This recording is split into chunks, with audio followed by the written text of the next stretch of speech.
हम सब एक हैं, लेकिन फेक है। फेक बुक के आज के एपिसोड में देखिए 2 खानों की फैंटास्टिक दोस्ती। बलवान बलवान है बलवान, गले तो लग यार। Happy birthday.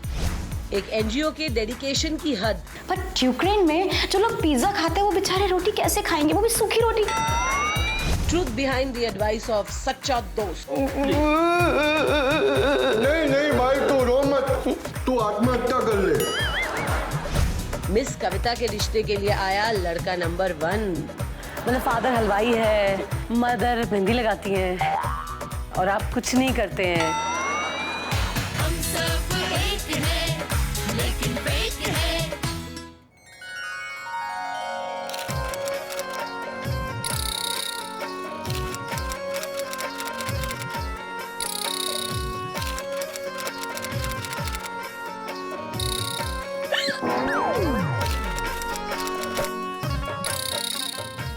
कोई बात नहीं। हेलो, आदाब, सलाम वालेकुम, कैसे हैं आप सभी? मैं हूं आपकी जान। आपकी नहीं बल्कि जान बाटली वाला। सबकी परेशानियां दूर करने हम आ गए। लेते हैं आज का पहला खत, हमारी पहली चिट्ठी। किस मनहूस कमबख्त मारे बेगैरत आदमी ने रखी है बोतल यहाँ पे। बोतल पी क्यों गए? सेट पे बोतल किसने रखी? मेरी बहन थी मेरे खिला के। कहाँ से जी हाँ, ये ढूंढ रहे थे हम। हमारा आज का पहला खत हमको लिखा है बेंगलोर से रोमा ने। मिसेस रोमा लिखती हैं कि बताइए, मेरे पति को एक बड़ी अजीब सी प्रॉब्लम है। ठीक रात को 2 बजे वो जोर जोर से खर्राटे लेने लगते हैं, जिसकी वजह से मैं बड़ी परेशान हूँ। जरा भी नींद नहीं हो पाती, सो नहीं पाती हूँ। आंखों के नीचे काले गड्ढे हो गए हैं। नई शादी हुई है, जल्दी बताइए क्या करें।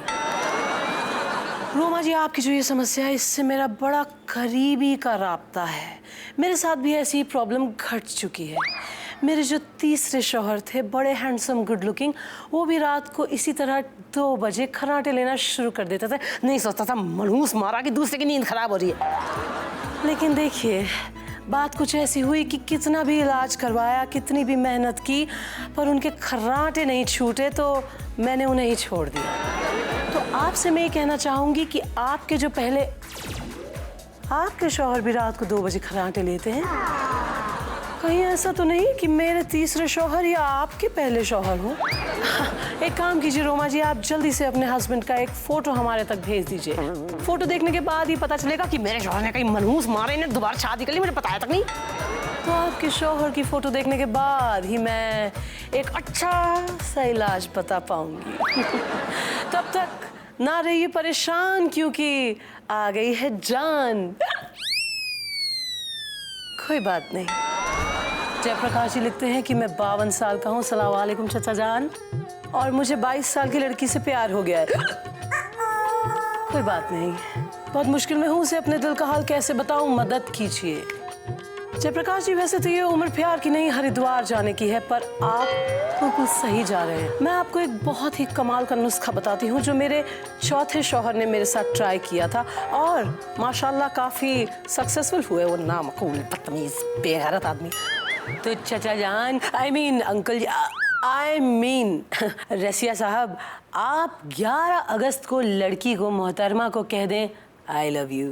अगर तो उसने हाँ कह दिया तो आपके निकाह में रसगुल्ले ठूसने हम भी आएंगे। और कहीं अगर उसने चांटा मार के ना कह दिया, जिसके चांसेस ज्यादा ब्राइट हैं, तो कह देना अरे आज 11 अगस्त है, happy daughters day, I love you बेटी। तो देखा आपने, जब तक है जान नहीं रहेगा कोई भी परेशान।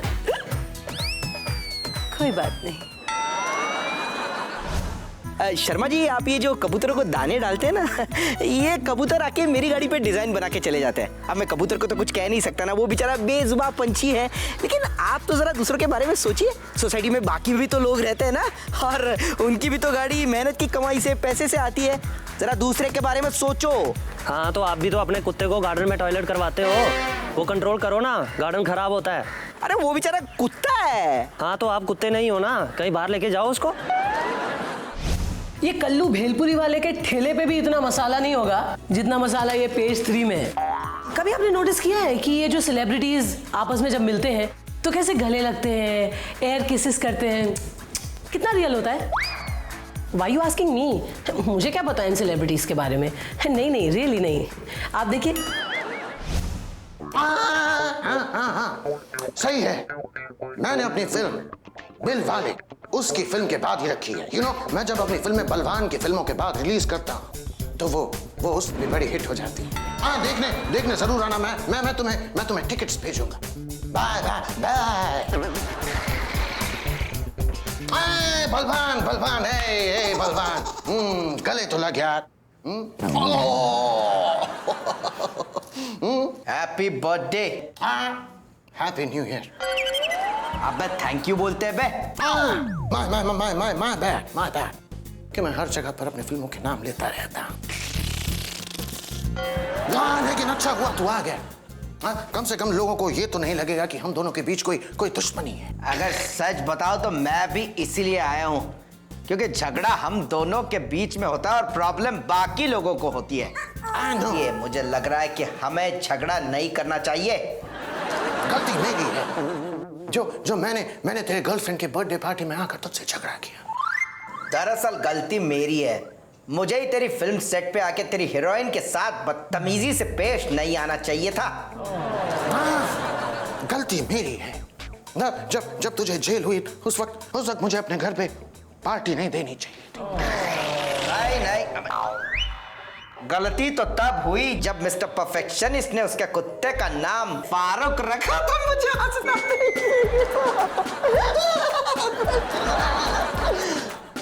वाह, तेरा वो दोस्त अपने घर में फारूक नाम का कुत्ता रखता है, वो ठीक है। अरे अब अगर मेरे दोस्त के कुत्ते की शक्ल तेरी शक्ल से मिलती है तो इसमें मेरे दोस्त का क्या कसूर है? अरे तेरा तो छोड़, सोच उस कुत्ते पे क्या बीती है, उसको कितना बुरा लगा। कुत्ता कम से कम वफादार होता है, तेरी तरह नहीं जो हर साल अपनी गर्लफ्रेंड बदलता रहता है। लड़कियां मरती हैं तुझ पर अब ज्यादा हो रहा है। तू जल रहा है। मैं क्यों जलूं? I be jealous। फेसबुक पर तुझसे ज्यादा फैंस हैं मेरे। एक पिक्चर पोस्ट करता हूं तो लाखों लाइक्स आते हैं। मैं कभी बहुत ज्यादा हो रहा है। मेहमान को बुला के बेइज्जती कर रहा है। हाँ, बेइज्जती उसकी होती है जिसकी थोड़ी सी इज्जत हो। अभी देखता हूं मैं तेरी इज्जत लेगा तू। Sir, one photo please. प्रेम से रहो क्योंकि प्रेम इज बैक। एक लाइन जो बचपन से सुन के आई एम श्योर आपके मेरे हम सबके कान पक गए हैं, वो कौन सी है? लोग क्या कहेंगे। ये कई बार हम दुनिया वालों को मदद करने के चक्कर में ना अपने घर वालों को भूल जाते हैं। कैसे? देखिए। हेलो जी हाँ, मैं सविता बोल रही हूँ। सविता भाभी नहीं, सविता द सोशलाइट, मददगार एनजीओ। एक्चुअली हमें कुछ कपड़ों और कुछ पैसों की ज़रूरत है। वो क्या हुआ कि यूक्रेन में भूकंप आया है ना, तो 300 लोगों को एड पहुंचाना है। व्हाट? सिर्फ 25,000? नहीं, एटलीस्ट 1 लाख रुपए देना तो बनता ही है। एटलीस्ट मेरी एक तरफ की बिजनेस क्लास की टिकट तो निकले। हाँ, ऑलराइट, थैंक यू मैडम। हाँ, ओ अजय। Hello ma'am. कौन है ये? मैडम ये शबीला है, पूर्वांचल से आया है। मैडम इसके गांव में ना बाढ़ आ गई है। पूरे के पूरे 30,000 जो ग्रामवासी थे वो बेघर हो चुके हैं। Oh my god, 30,000 people in a गांव। यही लोग हैं जो पॉपुलेशन बढ़ा रहे हैं। मैडम बाढ़ से सारा खेत बह गया है, कुछ मदद कीजिए। खेत बह गए? खेत कैसे बह सकते हैं? खेत तो जमीन पर होते हैं ना। मैडम मतलब खेत में लगा हुआ फसल बह गया है। ओह सैड। मैडम हमारे पास जो स्टॉक में पुराने कपड़े रखे हुए हैं वो हम इनकी मदद के लिए दे सकते हैं ना? Are you mad? वो यूक्रेन भिजवाने हैं, तुम्हें पता है ना वहां भूकंप आया है। और वैसे भी मेरे कपड़ों की क्या जरूरत है, इनके यहाँ तो वैसे भी इतनी गर्मी होती है। मैडम गर्मियों में आती है, अभी तो सर्दियां शुरू हो गई वहाँ पे। एग्जैक्टली ये बाढ़ तो बरसात में आती है ना, फिर सर्दियों में कैसे आ गई? देखा, ये पक्का फ्रॉड है। अरे मैडम, अचानक में बादल फटने से बाढ़ आ गई, नहीं तो हर साल बारिश में आती है। देखा अजय, इनके यहाँ तो हर साल बाढ़ आती है, they are used to it। और क्यों, एक बात बताओ, अगर तुम्हें पता था कि बाढ़ आने वाली है तो फिर तुम लोग पहले से प्रिकॉशंस क्यों नहीं लेते हो? बैठे हुए थे कि बाढ़ आए, हमको डुबो के चली जाए। मैडम ये बाढ़ है, कोई घर का घंटी बजा के बोलने नहीं आएगा हम बाढ़ है, आपका घर डुबाने आए हैं। मैडम इनके घर में जब बिजली आती है तो इन्हें पता नहीं लगता, बाढ़ के बारे में कैसे पता लग सकता है? वही तो मैं कह रही हूँ, they are used to it। Ukraine में भूकंप आया है और बेचारे वो लोग कैसे मैनेज करेंगे? एक्सक्यूज मी मैम, यूक्रेन में जो भूकंप आया है ना वो 2.7 का है सिर्फ। अजय, भूकंप इज अ भूकंप, और आप भूकंप में भेदभाव नहीं कर सकते, चाहे वो 2.7 का हो या वो 7.2 का हो। ओके? एक्सक्यूज मी मैम, आप अगर हेल्प ना करना चाहें तो कोई बात नहीं, लेकिन मैडम आपके तो बड़े बड़े फिल्म स्टार के साथ, मतलब उनके साथ आपके अच्छे ताल्लुकात हैं, तो आप किसी को अप्रोच क्यों नहीं करती कि इनका गांव जो है वो गोद ले लें? ऐसे कैसे कोई भी स्टार गोद ले ले? स्टार गांव गोद लेते हैं पब्लिसिटी के लिए, और इनके गांव का तो कहीं नामो निशान तक नहीं है। इन्हें तो खाने के बिना रहने की आदत है। पर यूक्रेन में जो लोग पिज्जा खाते हैं वो बेचारे रोटी कैसे खाएंगे, वो भी सूखी रोटी। I have to go. I really have to help them. पहले अपने देश के लोगों को मदद करना चाहिए ना। हाँ, देखो हम अपने देश वालों की ही हेल्प करेंगे, लेकिन उसके लिए पहले हमको इंटरनेशनल हेल्प करनी पड़ेगी। इंटरनेशनल हेल्प से हमको इंटरनेशनल अवार्ड्स मिलेंगे, फिर इंटरनेशनल फंड्स मिलेंगे, वो फंड्स हम अपने देश पर यूज करेंगे। एनीवेज, अजय तुम जाओ मिस्टर चोपड़ा से वो 1 लाख रुपए का चेक लेकर आओ। Okay ma'am. अब तुम क्या मुंह देख रहे हो? निकलो यहाँ से। अरे तुम निकलो। मुंह क्या देख रहे हो? थोड़ा हेल्प करो, हाथ दो। मैडम यूक्रेन वाले को बुलाओ, वो बहुत जल्दी आते हैं। वो जो सीरियल दिखती है बड़े अच्छे लगते हैं, इसके बारे में क्या बोलेगा तू? बोल। हाँ तो बड़े लगते हैं, अच्छे तो लगते हैं, उसमें क्या प्रॉब्लम क्या है? अरे वो तेरे को टॉन्ट देना चाहती है, तेरा नाम छोटू। हम सब एक हैं, लेकिन फेक हैं। अरे भाई मेरे, आधे घंटे से मैं तुझे वही समझा रहा हूँ कि तेरी गर्लफ्रेंड से मेरे को कोई प्रॉब्लम नहीं है। अबे प्रॉब्लम है मोबाइल से, मोबाइल के रेडिएशन से प्रॉब्लम है मुझे। तू ये जो आधा घंटा अपने कान से चिपका के मोबाइल पे बात करता है ना अपनी गर्लफ्रेंड से, पता है कितना रेडिएशन होता है उसमें?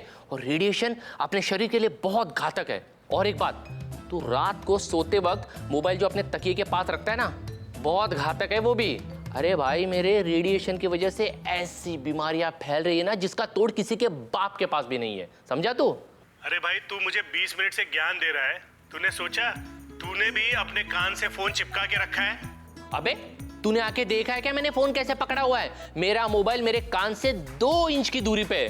एक तो ज्ञान भी दो, अकल भी सिखाओ और सुनो भी। चल फोन रख। बात करता है, भलाई का जमाना नहीं रहा आजकल, कमाल हो गया ये तो। अरे सुरेश यार, एक इंपॉर्टेंट बात करनी है। ये जो फोन का रेडिएशन है ना, खतरनाक चीज है बॉस। यू नो, 3 एप्पल्स के बीच में अगर एक पेयर आ जाए तो फ्रूट सैलेड का मजा बहुत बढ़ जाता है ना? It gives a break. लेकिन अगर 3 लड़कों के बीच में एक लड़की आ जाए तो कैसा सैलेड बनेगा? देखिए। नो, माय गॉड केतन प्रसाद, हम पूरी जिंदगी इस एप्पल जूस के सहारे कैसे बिताएंगे यार? I don't understand. हमारे जीवन में एक हॉट लड़की तो होनी चाहिए। अरे हॉट नहीं होएगी तो भी चलेगी यार, लड़की तो है, हॉट तो मैं खुद हूँ। मेरा दिल तो ऑलरेडी शालिनी पे आ गया है, और मैंने इसीलिए आज उसे यहाँ बुलाया है, और आज तो मैं उसे कह ही दूंगा, I love you Shalini. I can believe it. तुम शालिनी से प्यार करते हो? हाँ यार, क्यों? है 2-3 बातें हैं। बोल। वो वाली तू बता ना, वो रात वाली बात बता ना। देखो, ये पाया गया है कि शालिनी जो है वो किसी गंजे आदमी के साथ स्कूटर पे अक्सर घूमा करती है। हाँ, नहीं, वो मुझे पता है, वो जरूर उसके डैडी के साथ घूमती होगी। डैडी नहीं भी हो सकते, फिर भी इसकी आधी बात तो सच है, गंजा तो है वो आदमी। हाँ। दूसरी बात भी बता देते हैं, सूत्रों के हिसाब से भी पाया गया है कि वो अपने इशारों पे लड़कों को अक्सर नचाती रहती है। बोल। अरे नहीं ऐसा नहीं है, दरअसल वो एक डांस टीचर है ना, तो लड़कों को स्टेप सिखा रही होगी, तो तुम्हें लगा होगा नचा रही है। मुझे भी कितनी बार नचाया है, मुझे कथक सिखाती है ना, कब थक गया मुझे ही नहीं पता चला। अरे पागल आदमी, तू चूना कथक सब छोड़ दे। क्यों? उसका बता मुझे, वो जो सीरियल दिखती है बड़े अच्छे लगते हैं, इसके बारे में क्या बोलेगा तू, बोल। हाँ तो बड़े लगते हैं, अच्छे तो लगते हैं, उसमें क्या प्रॉब्लम क्या है? प्रॉब्लम ये है कि तेरा नाम घर में छोटू है। अब तेरे मम्मी पापा तुझे छोटू बुलाते तो उसका कोई रीजन तो होगा ना, माय गॉड। अरे वो तेरे को टॉन्ट देना चाहती है, तेरा नाम छोटू और उसको बड़े अच्छे लगते हैं, पसंद। हंस मत यार, नहीं दोस्त का मैटर, हंसना नहीं। तुम लोग जैसा सोच रहे हो वैसा बिल्कुल नहीं है। अरे वो लड़की तेरे को मालूम है, उस दिन मैंने अपनी आंखों से देखा, जोहू बीच पे वो लड़की नंगे पाँव, अच्छा नंगे पाँव दौड़ रही थी। ओह माय गॉड। तो नंगे पाँव तो कोई भी दौड़ता है ना, ऐसे जॉगिंग। अरे लेकिन लेकिन नंगे पैर हो गए, उधर समंदर पानी, तू अपना देख ले भाई, हम लोग को क्या करना है। Canvas whenever I am jogging. देख यार, तू अच्छे घर से प्रसाद, मैं कहता हूँ कि तू किसी और लड़की की तरफ देख, कोई और लड़की ढूंढ। ये लड़की तेरे टाइप की नहीं है, she is not your cup of T.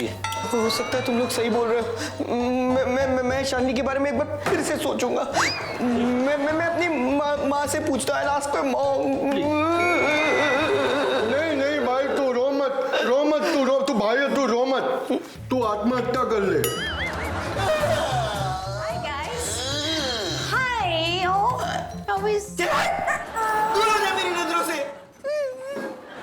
ओहो, very bad। इसे क्या हुआ? He doesn't know how to behave with ladies. Manners नहीं है। बिल्कुल नहीं है, सॉरी। अरे लेकिन मुझे हट बोलकर खुद चला गया। अब तुम्हें क्या बताऊं, तुम्हें सुनकर बुरा लगेगा। बताओ। ओके, वो कह रहा था कि तुम जैसी चालू चपाट लड़की उसे बिल्कुल पसंद नहीं है। He hates your kind of girls. अरे नहीं, गुस्सा मत करो, मैंने फिर अच्छी बातें बताई। हमने बताया कि रोज जय संतोषी पिक्चर आप देखती हो, उसके बाद आप जो जॉगिंग करती हो जुहू चौपाटी पे जूता पहन के, वो बता। इसने भी तारीफें की आपकी, बता ना तूने क्या। मैं तो कह रहा था कि आजकल कौन सी लड़की अपने पापा जी के साथ स्कूटर पे रोम अराउंड करती है, बताइए। इतनी तारीफ सुनने के बाद भी पता नहीं किस मूड में बैठा हुआ था। Very bad. पागल हो गया है वो। तुम खड़ी क्यों? Please have a seat, it's okay, बैठो ना। आई एम सॉरी, लेकिन तुम्हारा ये जो खाना वेस्ट करना है ना, ये मुझसे अब बर्दाश्त नहीं हो रहा। 4 से 5 महीना लगता है किसान को, पता है, चावल की खेती करने में। और ये जो तुमने कल बिरयानी वेस्ट की है, मेरा इतना दिल जला है कि कितने चावल, कितने बेचारे किसान धूप में मेहनत कर करके, पानी नहीं मिलता फिर भी हमारे लिए अनाज उगाते हैं। और कुछ थैंकलेस लोग यहाँ पर ऐसे हैं जिन्हें ऑर्डर करके आ जाती है biryani, but they are wasting, they are just wasting. Ramu, ये ले जा बेटा समोसे। अरे हो गया क्या? समोसे? हाँ, तो मैंने खा लिया एक समोसा, बाकी तुम खाओ। अरे जब एक ही खाना था तो 5 मंगा के वेस्ट क्यों किया? समोसे की खेती में नहीं लगते 4-5 महीने। मेरे से ना बहस ना किया करो, मैं छित्तर लगा दूंगी। टीचर की बात मत कीजिए। एक बार ना तो मैंने जो है ना, टीचर ने चेयर से मारा था। क्यों? टेबल के चक्कर में। आप टेबल से याद करके नहीं गए थे? नहीं जी नहीं, टेबल तो याद करके गया था, लेकिन टेबल याद करके टेबल पे सो ही गया। तो मैडम जी, वैसे आपको कभी मारा है क्या टीचर ने? है जी।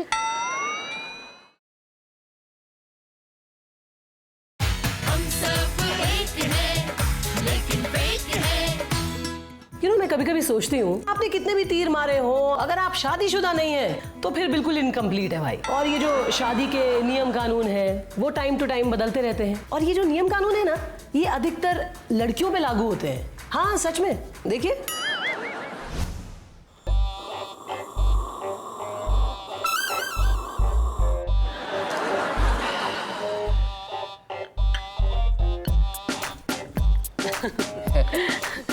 नहीं, आप 16 सोमवार की क्या बात कर रहे हैं, मैंने तो 32 रखे थे, क्योंकि एक दो बार थोड़ी गलती हो गई थी, मटरी खा ली थी मैंने, तो फिर मैंने सोचा कि इकट्ठे डबल ही रख लेती हूँ, क्योंकि भगवान जी कोई मैथ्स टीचर तो है नहीं, कैलकुलेशन रॉन्ग भी हो सकती है। लेकिन आप ना टीचर की बात मत कीजिए। एक बार ना तो मैंने जो है ना, टीचर ने चेयर से मारा था। क्यों? टेबल के चक्कर में। आप टेबल्स याद करके नहीं गए थे? नहीं जी नहीं, टेबल तो याद करके गया था, लेकिन टेबल याद करके टेबल पे सो ही गया। तो मैडम जी वैसे आपको कभी मारा है क्या टीचर ने? है जी? नहीं नहीं, मुझे कभी टीचर ने नहीं मारा, क्योंकि मैं हमेशा टेबल्स याद करके भी जाती थी और किसी टेबल पर सोती भी नहीं थी। बस जी मैनू ऐसी कुड़ी चाहिए थी, ऐसी कुड़ी चाहिए थी मैनू। बस वो क्या कहते हैं जी, हम वो है वो मैड फॉर ईच अदर। मैं अभी के अभी स्टेटस जो है अपडेट कर देता हूँ कि एक मिनट स्टेटस अपडेट, बस 1 मिनट रुक जाइए। कुछ अपने बारे में बताइए। आप क्या करते हैं फॉर अ लिविंग? तो जी मैडम जी, जिसके माँ बाप इतने बड़े हो, इतना कमा के बैठे हो, बंदे को कुछ करने की क्या जरूरत है? तो क्या करते हैं आपके फादर? उनका इतना बड़ा मैन्युफैक्चरिंग का बिजनेस हैगा। क्या मैन्युफैक्चर करते हैं? आज जी वो ये क्या होता है जी? डायमंड्स मैन्युफैक्चर करते हैं? ना जी ना, ये समोसा। और मम्मी आपकी क्या करती हैं? मम्मी तो डिजाइनर हैगा। अरे हाउ नाइस। तो लड़कियों के कपड़े डिजाइन करती हैं कि जेंट्स के? मेहंदी डिजाइन करती है जी। मतलब फादर हलवाई है, मदर मेहंदी लगाती हैं, और आप कुछ नहीं करते हैं? मैं तो नाइस। कुछ मैं चाह रही थी आप मेरे बारे में भी पूछ लें, मैं ही पूछती जा रही हूँ बस। पढ़ाई का बड़ा शौक है ना आपको? देखिए, पढ़ाई का तो मुझे इतना शौक रहा है ना बचपन से ही, कि जब मैं मार्केट में निकलती थी ना तो सारे बोर्ड्स पढ़ डालती थी। And my favourite was Paplu and Paplu sons. मेरी दादी तो अखबार पे रोटी रख के खाती थी। अखबार पे रोटी रख के? तो पढ़ाई की पढ़ाई और ठुसाई की ठुसाई। मैडम जी बस वाहिगुरु ने मेरी सुन ली है। तब मैंने ऐसी लड़की चाहिए थी, ऐसे इतनी पढ़ी लिखी लड़की कि पूरे खानदान में कोई ना हो। बस मैडम जी एक आखिरी सवाल है आपसे पूछना है, जो आपने पढ़ाई कर रखी है वो किस में कर रखी है, मतलब वो क्या है? मैंने इंग्लिश में पीएचडी की है। पीएचडी जो है ये बीए से पहले आता है तब बाद में आता है? बीए के बाद एमए होता है, एमए के बाद एमफिल होता है, और एमफिल के बाद पीएचडी। मैंने सब किया है। वाहिगुरु, 1 होगा 2 3 4। मैडम जी कितना पढ़ी है आप? मैडम जी बस लाइफ सेट हो गई मेरी। मैडम जी आप बिल्कुल फिक्र मत करना, तो मैंने कुछ नहीं चाहिए, बस 2 जोड़ी कपड़े में आ जाना। अभी के अभी मैं आपको टोकन दे देता हूँ जी। टोकन? वो शगुन वो पापा बोलते रहते, मुंह पे चढ़ गया। शगुन दे देता हूँ, अभी स्टेटस भी अपडेट अब कर ही देता हूँ मैडम जी, बस करने श्याम जी, मैं हमेशा ऐसा ही पति चाहती थी, जो मेरी पढ़ाई को वैल्यू करे, जिसके साथ मैं कदम से कदम मिलाकर चल पड़ूं, मैं जिसके साथ अपनी पूरी जिंदगी शेयर करूं, जॉब करूं, उसका बर्डन भी शेयर करूं, हम दोनों मिलके काम करें। और मैडम ये जॉब का जो है ना, ये नहीं होगा जी, क्योंकि हमारे खानदान में किसी भी औरत ने आज तक जॉब नहीं कर रखी है, तो आप जॉब नहीं कर सकती। मैं जॉब नहीं कर सकती? मैंने जो रात भर आंखों में तेल डाल के जग के जो पीएचडी की पढ़ाई की है, वो क्या मैंने समोसों में आलू भरने के लिए की है? मैडम देखिए, समझने की कोशिश कीजिए आप, बिरादरी में हमारी नाक कट जाएगी मैडम जी कोई जॉब करे तो। नहीं मैडम जी सुनिए मैडम जी, बात ये है ना, आप क्या कर रही है? Status update, rejected for marriage, forever single. ये लो पकड़ो अपना स्टेटस, मैं चली। ओ मैडम जी तुसी कहाँ जा रही हो? जॉब इंटरव्यू के लिए जा रही हूँ। अपना कार्ड जरूर छोड़ के जाइएगा, क्योंकि जब मेरी शादी होगी ना, तो समोसे मैं आप ही की दुकान से मंगाऊंगी। ओह, आपके डैडी की दुकान से? आपका तो कुछ है नहीं ना।